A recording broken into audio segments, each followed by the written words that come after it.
國家15規劃中倡議高質量共建「一帶一路」，香港一直全力響應，積極發揮超級聯繫人同埋超級增值人嘅角色。喺行政長官領導下，香港特區政府致力發展產業，除咗強化本地人才企業，亦都通過吸引海外嘅人才同埋優質嘅企業咧，進一步提升新質生產力。引進辦嘅定位好明確，專注咧就係吸引具潛力而可以助力香港創科生態發展嘅企業落戶香港，將香港建設成為國際創科中心，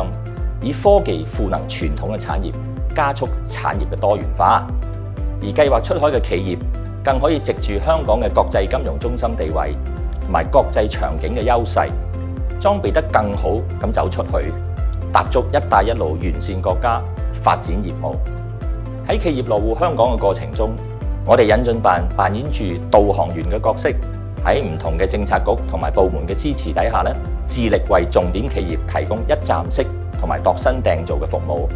無論係揾地方啦、政策、業務、融資嘅配對啦、人員嘅簽證等，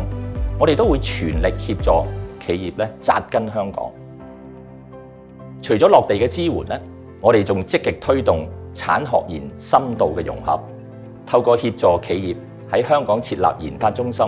同本地嘅大學合作推展科研嘅轉化，多用香港嘅人才為香港嘅創科生態注入動力。另外，我哋亦都好積極咁為重點企業提供國際交流平台，與世界接軌。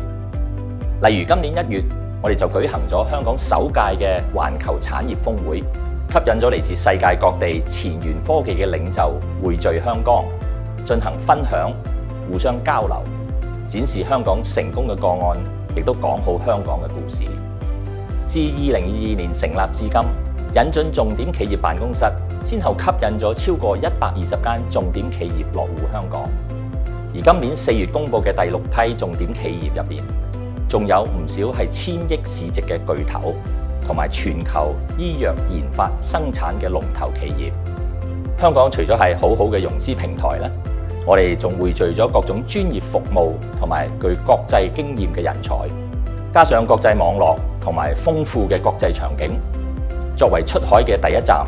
可以大大降低企業出海遇到水土不服嘅風險，亦都提升佢哋出海嘅成功率。目前內地落戶香港嘅重點企業中，好多已經透過香港出海去到「一帶一路」國家。我哋協助佢哋喺香港先建立標杆嘅項目，作為成功嘅案例，